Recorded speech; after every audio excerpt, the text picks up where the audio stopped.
11 کے 11 جو ممبر ہوتے تھے وقف بورڈ میں وہ پورے کے پورے مسلمان ہوتے، لیکن کہا جا رہا ہے کہ نہیں، غیر مسلم ہوں گے۔ آپ دیکھیں جتنے بھی، جیسا مسلمانوں کا وقف بورڈ ہے ایسے ہی ہندوؤں کا بھی ایک بورڈ ہے جسے انڈومنٹ بورڈ کہا جاتا ہے، ہمارے لوگوں کو نالج نہیں ہے۔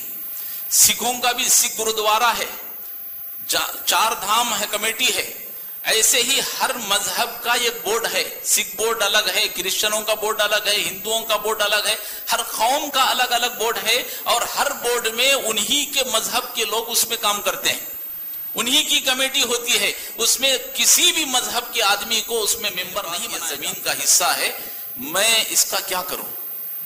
تو اللہ کے نبی صلی اللہ علیہ وسلم نے فرمایا عمر ایسا کرو کہ یہ زمین اپنے پاس رکھو، لیکن اس کی جو پیداوار ہوگی وہ مسلمانوں کے لیے وقف کر دو، لوگوں کو فائدہ پہنچانے کے لیے دے دو۔ تو حضرت عمر رضی اللہ تعالیٰ عنہ نے وصیت کی، اور اسی وصیت کی بنیاد پر آج وقف بورڈ کے جو قوانین بیان گئے ہیں اسی وصیت کی بنیاد پر بنایا ہے۔ اس میں اگر دیکھا جائے تو وقف کی پراپرٹی اگر کسی نے مسجد کے لیے دی ہے تو وہ جگہ کو مسجد کے لیے دیا جا سکتا ہے، مدرسے کے لیے وقف کیا جا سکتا ہے، قبرستانوں کے لیے دیا جا سکتا ہے، عیدگاہوں کے لیے دیا جا سکتا ہے، بچوں کی ایجوکیشن کے لیے اور لوگوں کی فلاح بہبودی کے لیے، انسانیت کی فلاح بہبودی کے لیے سب کو خرچ کیا جا سکتا ہے۔ لیکن اگر یہ قانون لا دیا گیا تو یہ قانون جو ہے بالکل غلط ہے، صرف بیواؤں یتیموں پر ہی اس پراپرٹی کو خرچ کیا جائے گا، باقی کا نہیں۔ أما بعد المجيد بل عجبوا أن جاءهم منذر منهم فقال الكافرون هذا شيء عجيب أئذا متنا وكنا ترابا ذلك رجع بعيد قد علمنا ما تنقص الأرض منهم وعندنا كتاب حفيظ بل كذبوا بالحق لما جاءهم فهم في أمر مريج۔ قال الله تبارك وتعالى في موضع آخر بسم الله الرحمن الرحيم من ذا الذي يقرض الله قرضا حسنا قال رسول الله صلى الله عليه وسلم إذا مات الإنسان انقطع عنه عمله إلا من ثلاث إلا من صدقة جارية أو ينتفع به علم أو ولد صالح يدعو له۔ تمام قسم کی تعریفیں، حمد و ثنا، کبریائی اور بڑائی اسی اللہ وحدہ لا شریک کے لیے لائق اور زیبا ہے جو تمام جہانوں کا مربی و پالنہار ہے۔ درود و سلام نازل ہو تمام انبیاء علیہ الصلاۃ والسلام پر، خصوصاً میرے اور آپ کے نبی تاجدار مدینہ حضرت جناب محمد رسول اللہ صلی اللہ علیہ وسلم پر۔ آج جس حدیث کو میں نے آپ کے حضرات کے سامنے پڑھا ہے، آج کے حالات کے پیش نظر اس حدیث کو اور اس خطبے کو، موضوع کو منتخب کیا گیا۔ قرآن اور حدیث کی روشنی میں اور حالات کے پیش نظر چیزوں کو آپ کے سامنے رکھا جائے گا۔ اللہ رب العالمین سے دعا ہے اللہ تعالی ہم سب کو کہنے سننے سے زیادہ ان باتوں کو سمجھنے کی اور اس پر عمل کرنے کی توفیق عطا فرمائے، آمین۔ آئیے جو آیت کریمہ آپ کے سامنے پڑھی گئی ہے اس کا ترجمہ سن لیں۔ اللہ تعالیٰ فرماتا ہے من ذا الذی یقرض اللہ قرضا حسنا، اللہ نے فرمایا کون ہے جو اللہ کو قرض حسنا دے۔ قرض حسنا اللہ کو، اللہ خود مانگ رہا، کون ہے تم میں سے جو مجھے قرض حسنا دے؟ وَيُضَاعِفَ لَهُ أَضْعَافًا كَثِيرًا، اللہ نے فرمایا کہ اگر کوئی مجھے قرض حسنا دے گا تو میں اس کو بڑھا کر کے دوں گا۔ اب کتنا اللہ بڑھا کر دے گا وہ اللہ ہی بہتر جانتا ہے، 1 کا 10، 1 کا 70، 1 کا 700 یا اس سے زیادہ، جو بھی اللہ کی مرضی۔ اس کے بعد ایک حدیث میں نے آپ کے سامنے پڑھی ہے، اللہ کے نبی صلی اللہ علیہ وسلم فرماتے ہیں اذا مات الانسان انقطع عنه عمله الا من ثلاث، اللہ کے نبی فرماتے ہیں کہ انسان کے مرنے کے بعد اس کی نیکیوں کا سلسلہ ختم ہو جاتا ہے سوائے 3 نیکیوں کے۔ 3 اعمال ایسے ہیں کہ مرنے کے بعد بھی اس کی نیکیاں اس کو پہنچتی رہیں۔ اس میں سب سے پہلے نمبر پر فرمایا کہ الا من صدقۃ جاریہ، ایک ہے صدقہ جاریہ، کہ آپ نے اپنی زندگی میں کچھ ایسا کام کر گئے، کسی کو پڑھا دیا، کسی کو توحید پرست بنا دیا، کسی جگہ مسجد بنا دی، مدرسہ بنا دیا، پانی کا کنواں کھلوا دیا، بہرحال ثواب جاریہ کے کام، مرنے کے بعد بھی اس کا ثواب پہنچتا رہے۔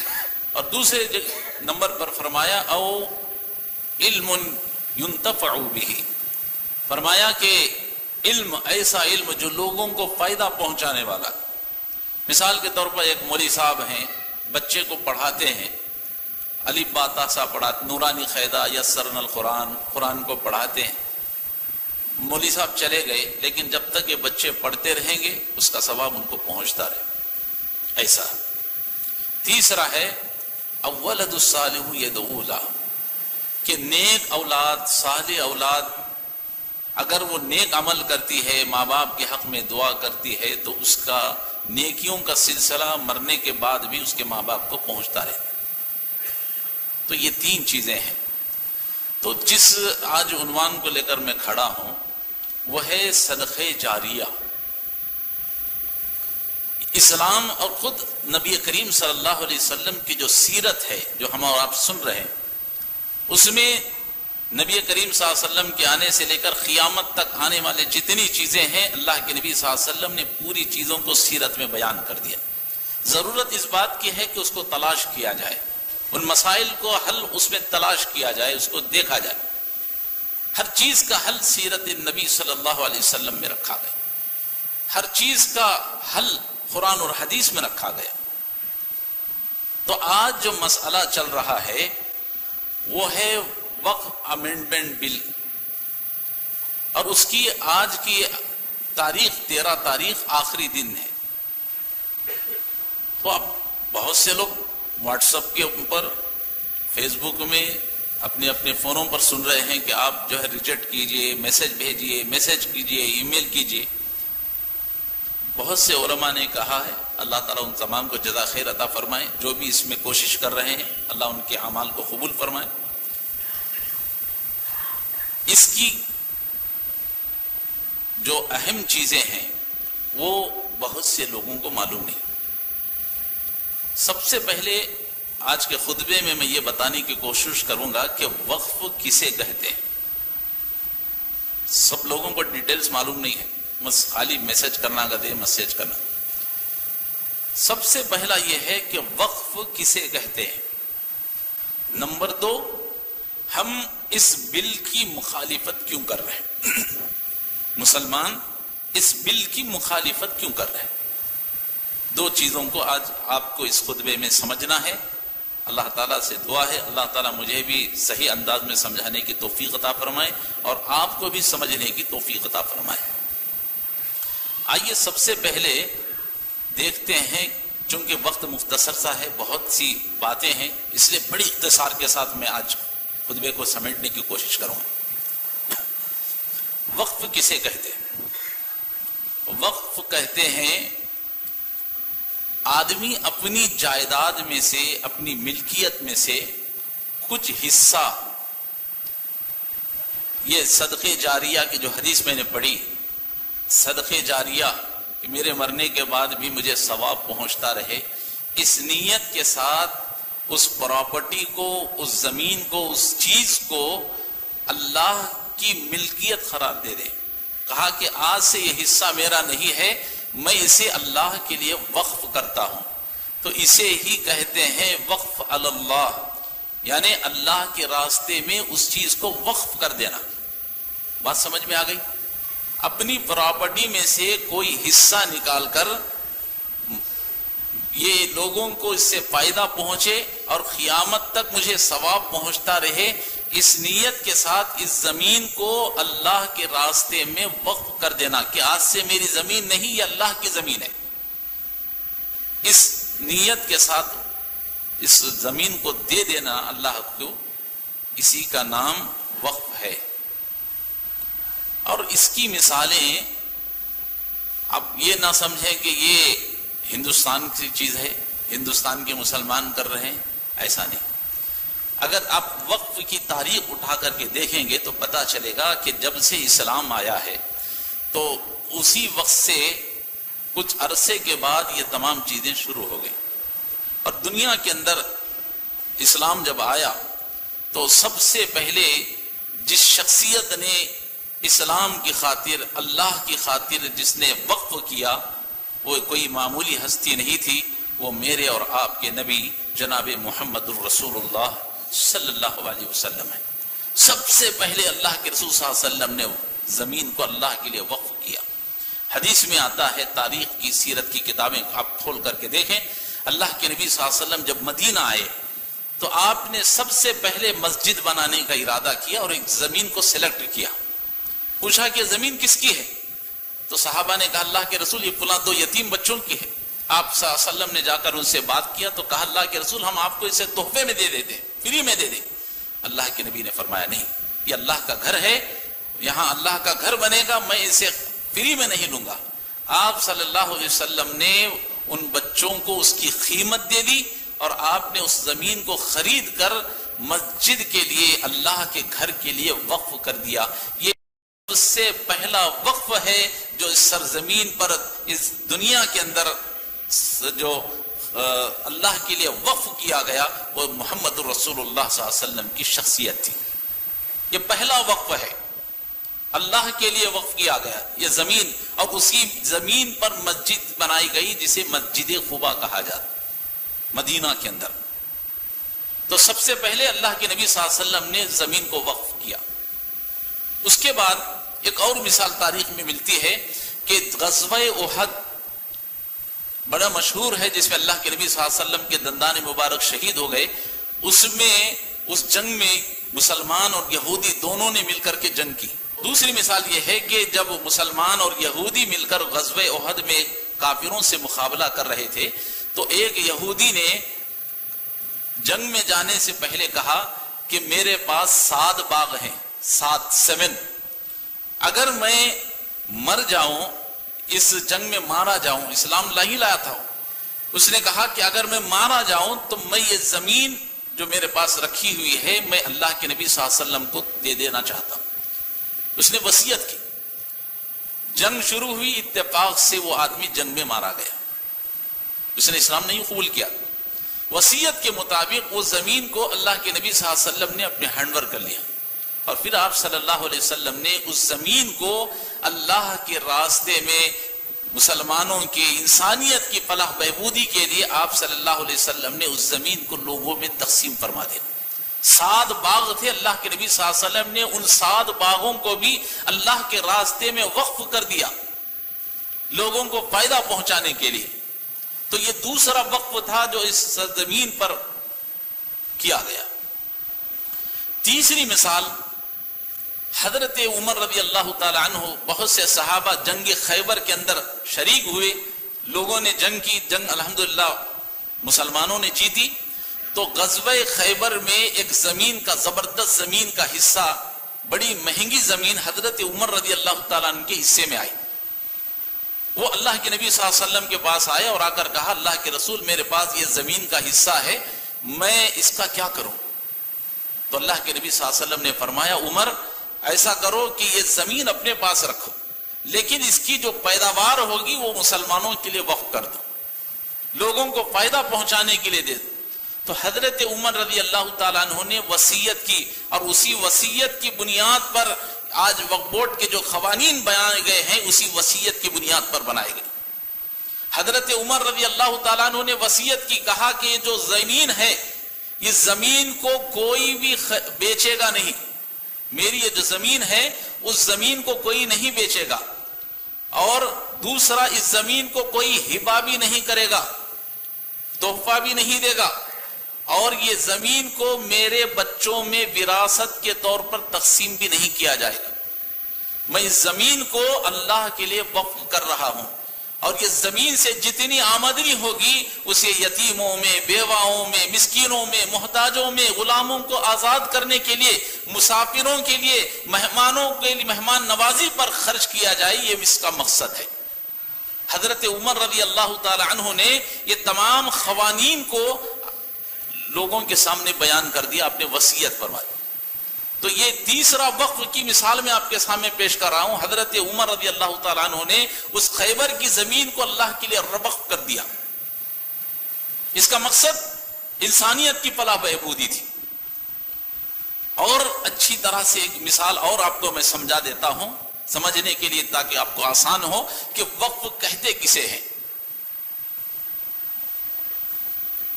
آپ دیکھیے اللہ کے نبی صلی اللہ علیہ وسلم جب مدینہ آئے تو مدینہ کے اندر ایک کنواں ایسا تھا جس کو بیر روما کہا جاتا ہے. اس ایک کنویں کا پانی میٹھا تھا, باقی جتنے کنویں تھے سب کنویں کا پانی کھارا تھا. اور وہ جو کنواں تھا اس کا پانی یہودی جو ہے بیچتا تھا بڑے مہنگے میں ریٹ میں, چونکہ دوسروں کے پاس میٹھا پانی نہیں تھا, اسی ایک کے پاس تھا, تو اس نے مہنگے میں جو ہے پانی کو بیچنا شروع کیا تو لوگ خرید نہیں سکتے تھے. اللہ کے نبی صلی اللہ علیہ وسلم نے یہودی سے پوچھا کہ کیا تو اس کنویں کو بیچنا چاہتا ہے؟ کہا کہ ہاں. اس نے 1 کا 10 گنا کر دیا, کہا کہ میں بیچتا ہوں لیکن اتنی قیمت مجھے دینی پڑی.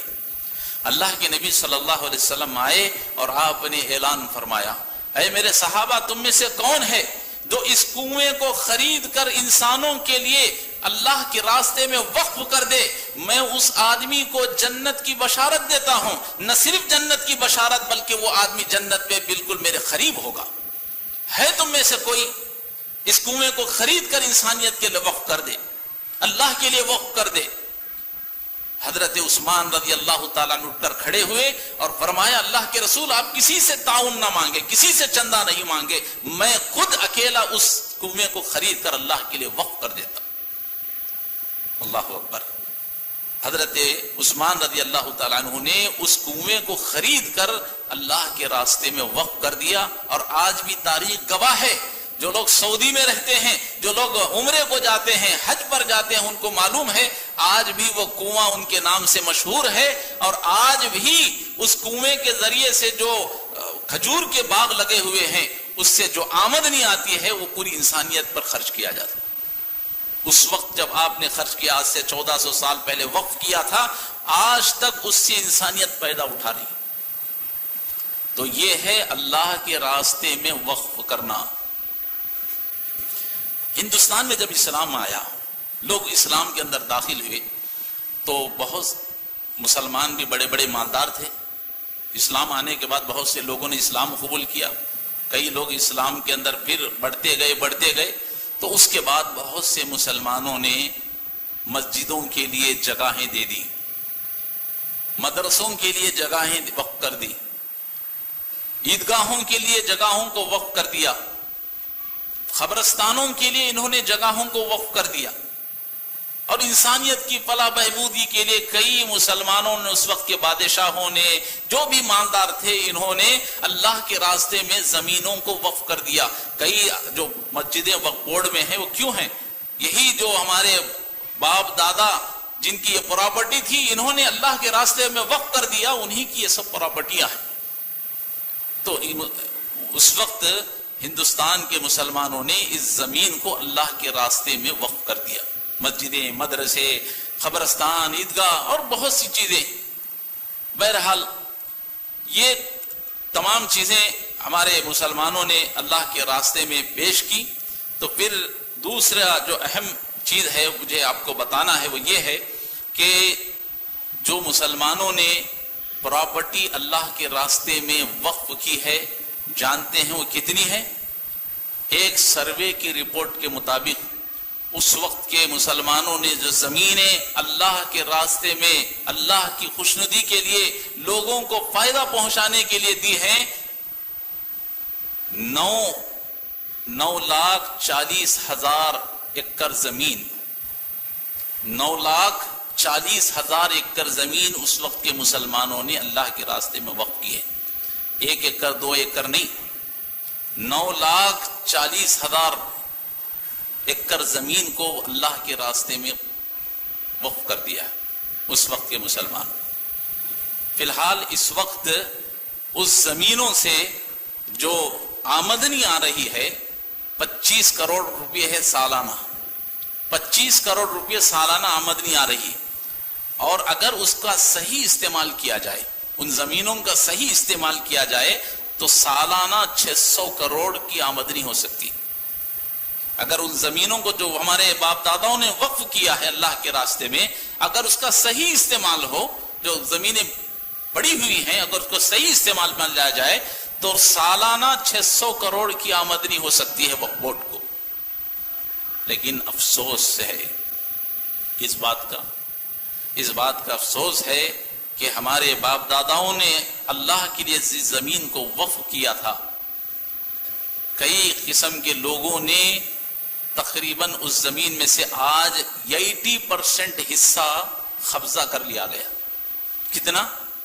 80% حصہ آج غیروں نے، لوگوں نے، حکومتوں نے، سیاستدانوں نے، پولیٹیشنز نے، اور پھر وقف بورڈ کے ممبروں نے، اور پھر وقف بورڈ کے جو آفیسرز ہوتے ہیں انہوں نے، اور کئی قسم کی عوام نے کہیں جگہ پر کئیوں جگہ پر وقف بورڈ کی زمینوں کو قبضہ کر لیا ہے. آج جو ہے 80%، 100 میں سے 100 میں سے 80% زمین آج وقف بورڈ کی قبضہ ہو چکی. صرف 20% زمین بچی ہوئی ہے. 20% زمین. تو یہ حال ہے آج. جو پراپرٹیاں ہمارے باپ داداؤں نے اللہ کے راستے میں وقف کی تھی اس حال میں. تو اسی جہاں پر ناجائز قبضے ہونے لگے تو اس کی حفاظت کے لیے ایک بورڈ بنایا گیا، ایک کمیٹی بنائی گئی. یہ پوری تفصیل میں آپ کو بتا رہا ہوں کیونکہ لوگوں کو بورڈ کیا ہے، اس کی تفصیل کیا ہے، کچھ معلوم نہیں. یہ جہاں قبضے ہونے لگے تو اس کی حفاظت کے لیے، اس کی دیکھ بھال کے لیے کمیٹی بنائی گئی. اسی کمیٹی کا نام وقف بورڈ ہے. یہ کب بنائی گئی جانتے ہیں آپ؟ جس وقت ہندوستان میں انگریز حکومت کر رہے تھے، انگریزوں کی ان کی حیا میں یہ کمیٹی بنائی گئی وقف بورڈ کے نام سے 1923 میں. آج سے 9 سال پہلے، آج 2024 ہے، وہ 1923 میں 99 ایئرز پہلے ایک کمیٹی بنائی گئی جس کا نام وقف بورڈ ہے. پھر اس کے بعد جو ہندوستان آزاد ہوا تو 1959 میں اس کمیٹی کے قانون بنائے گئے، وقف بورڈ کے قوانین بنائے گئے کہ وقف بورڈ کیسے چلے گا، اس کی حفاظت کیسے ہوگی. اس کے بعد کچھ سالوں کے بعد پھر اس میں ترمیم کی گئی، اس میں قانون میں تبدیلیاں لائی گئی. پھر کچھ سالوں کے بعد اس کے قانون میں کچھ تبدیلیاں لائی گئی. ایسے ہی جب حالات کی مناسبت سے یہ تبدیلیاں لائی گئی تھی. لیکن اب اس وقت اسی سال لاسٹ منتھ اگست کی 8 تاریخ 2024 کو پارلیمنٹ ایک بل رکھا گیا جسے وقف امینڈمنٹ بل کہا جاتا ہے. لوک سبھا میں رکھا گیا حکومت نے، لیکن اس وقت مسلمانوں نے اس بل کی مخالفت کی اور اس وقت اپوزیشن پارٹیوں نے بھی اس کی مخالفت کی. تو نتیجہ یہ نکلا کہ اس بل کو لوک سبھا کے اندر، پارلیمنٹ کے اندر ریجیکٹ کیا گیا. اب پھر وہ بل جو ہے اس وقت JPC کو بھیج دیا گیا ہے، جوائنٹ پارلیمنٹ کمیٹی کو بھیجا گیا. بات سمجھ میں آ گئی آپ کو؟ جو بل ہر سال جو ہے جب اس کی تبدیلیاں لائی جاتی تھی، اب جو نیا بل بنایا گیا ہے وقف بورڈ امینڈمنٹ بل، جس میں 40 تبدیلیاں لائے کر کے وہ بورڈ میں اس بورڈ کو بنانے کی کوشش کی جا رہی ہے. تو اس میں مسلمان بھی خلاف ہیں اس کے، اور اپوزیشن پارٹیاں جو ہیں وہ بھی خلاف ہیں. اب سوال یہ ہے کہ مسلمانوں نے اس بل کی مخالفت کیوں کی ہے؟ اب اہم باتیں ہیں، اس کو غور سے سنیے گا. یہ حالات ہیں، آپ کو حالات سے واقف نہیں ہیں آپ. میں نے آپ کو پہلے بتایا کہ وقف کہاں سے چلتا رہا ہے، پھر وقف بورڈ کیسے بنا، اور پھر اس کے ساتھ کیسے تبدیلیاں کی گئی. اب کیسی تبدیلی لائی جا رہی ہے، اور آج کے مسلمان اس بل کے خلاف کیوں ہیں؟ سب سے پہلا اس 40 اس میں تبدیلیوں کی بات لائی گئی ہے، 40 قسم کی تبدیلیاں. اس میں سے 2-4 چیزیں میں آپ کے سامنے رکھ رہا ہوں سمجھانے کے لیے، کیونکہ وقت نہیں ہے. سب سے پہلے اس میں یہ لایا گیا ہے کہ اس وقف بورڈ کا جو چیف ایگزیکٹو آفیسر ہوگا، چاہے وہ اسٹیٹ کا ہو یا سینٹرل کا ہو، وہ غیر مسلم ہوگا۔ اب تک کون ہے اس میں؟ مسلمان ہے۔ یہ وقف بورڈ کس کا ہے؟ مسلمانوں کا ہے، تو اس میں آفیسر کون ہوں گے؟ مسلمان ہوں گے۔ لیکن کہا جا رہا ہے کہ اس بورڈ کا، اسٹیٹ وقف بورڈ ہو یا سینٹرل وقف بورڈ ہو، اس کا جو چیف ایگزیکٹو آفیسر ہے وہ مسلمان نہیں ہوگا بلکہ غیر مسلم ہوگا۔ ایک اس کی وجہ سے ہم اس بل کی مخالفت کر رہے ہیں۔ مسلمان ہونا چاہیے، مسلمان کیوں؟ قرآن، نہ غیر مسلم کو قرآن معلوم ہے، نہ حدیث معلوم ہے، نہ فقہ معلوم ہے، نہ مسلمانوں کی پراپرٹی کو کیسے تقسیم کیا جاتا ہے، وراثت کا مسئلہ معلوم نہیں، کچھ بھی معلوم نہیں۔ ایسے غیر مسلم کو لا کر کے اگر آپ وقف بورڈ کا بڑا بنائیں گے تو وہ کیسے اس وقت کو سمجھ سکے گا؟ اس لیے ہم مسلمان اس بل کی مخالفت کر رہے ہیں۔ نمبر 2، اس میں ایک اور بات یہ لائی گئی ہے کہ یہ وقف بورڈ جو کمیٹی ہوتی ہے اسٹیٹ کی، ہر اسٹیٹ کی الگ ہوتی ہے، سینٹرل کی الگ ہوتی ہے، ہر کمیٹی میں 11 آدمی ہوتے ہیں۔ تو اس بل میں یہ بات لائی گئی ہے کہ جو 11 آدمی ہوں گے ان میں سے 2 آدمی کمپلسری غیر مسلم ہوں گے۔ کیا کہا؟ 11 آدمیوں میں سے 2 آدمی غیر مسلم ہوں گے۔ اب تک ایسا نہیں تھا۔ 11 کے 11 جو ممبر ہوتے تھے وقف بورڈ میں وہ پورے کے پورے مسلمان ہوتے تھے، لیکن کہا جا رہا ہے کہ نہیں، غیر مسلم ہوں گے۔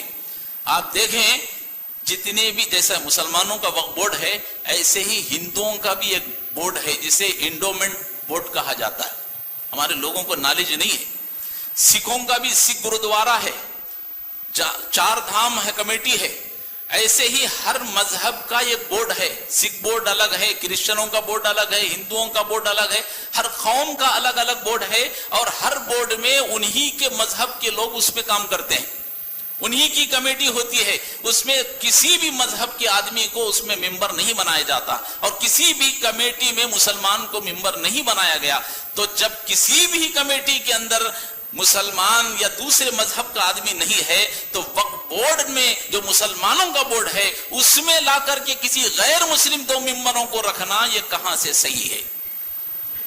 یہ قانون کی بالکل غلط ہے، ناانصافی ہے۔ اس لیے ہم مسلمان اس بل کی مخالفت کر رہے ہیں۔ یہ تفصیلی چیزیں ہیں، آپ نے نہیں سنی ہوں گی، میں آج آپ کے سامنے رکھ رہا ہوں، سمجھنے کی ضرورت ہے آج۔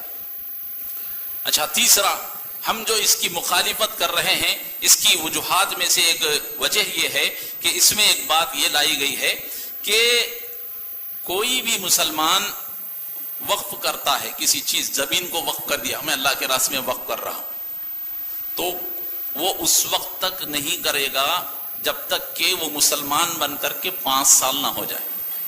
جو ماں پیٹ سے مسلمان ہیں ان کے لیے نہیں ہے، یہ ان کے اگینسٹ قانون ہے جو نو مسلم ہے۔ کیا کہا جا رہا ہے کہ کوئی بھی مسلمان وقف کرنا چاہے گا تو 5 سال کم سے کم وہ مسلمان بن کر کے رہے گا۔ ہم تو سب الحمدللہ ماں پیٹ سے مسلمان ہیں، لیکن بعض نو مسلم اسلام میں داخل ہوتے ہیں، اسلام میں داخل ہوئے، اب وہ اسلام پڑھنے کے بعد، قبول کرنے کے بعد ہو سکتا ہے کہ وہ مسجد بنانا چاہے گا، عیدگاہ کے لیے زمین دینا چاہے گا، قبرستان کے لیے دینا، کچھ بھی کرنا چاہے گا۔ کہا جا رہا ہے کہ ایسا نہیں ہوگا، جب تک وہ 5 سال پورے نہیں کر لیتا اس وقت تک اسے یہ اختیار نہیں ہوگا۔ یہ شریعت کے خلاف ہے اور ہندوستان کے قانون کے بھی خلاف ہے۔ اگر کوئی بھی اسلام میں یہ قانون ہے کہ اسلام میں داخل ہوتا ہے، وہ نو مسلم اسلام میں داخل ہوا، کلمہ پڑھا، ابھی 10 منٹ کے بعد اس نے اعلان کر دیا کہ میں یہ پوری پراپرٹی، یہ زمین میں مسجد کے لیے وقف کر رہا ہوں، مدرسے کے لیے دینا چاہتا ہوں، شریعت میں اجازت ہے اس کی، اس زمین کو لیا جا سکتا ہے۔ لیکن اگر یہ قانون لایا گیا، یہ قانون پاس کر دیا گیا تو نو مسلم کوئی اگر وقف کرنا چاہے گا تو 5 سال تک نہیں کر سکے۔ تو یہ شریعت کے بھی اور ہندوستان کے دستور کے حساب سے بھی یہ بالکل غلط فیصلہ ہے، اس لیے ہم مسلمان اس کی مخالفت کر رہے ہیں۔ چوتھی چیز میں آپ کے سامنے رکھ رہا ہوں کہ اس میں ایک بات یہ ہے کہ اگر کہیں وقف بورڈ کی زمین ہے، اس پر کسی مسلمان نے یا غیر مسلم نے، کسی نے بھی دعویٰ کر دیا کہ یہ زمین میری ہے، وقف بورڈ کی نہیں، تو اب تک کیا ہوتا تھا؟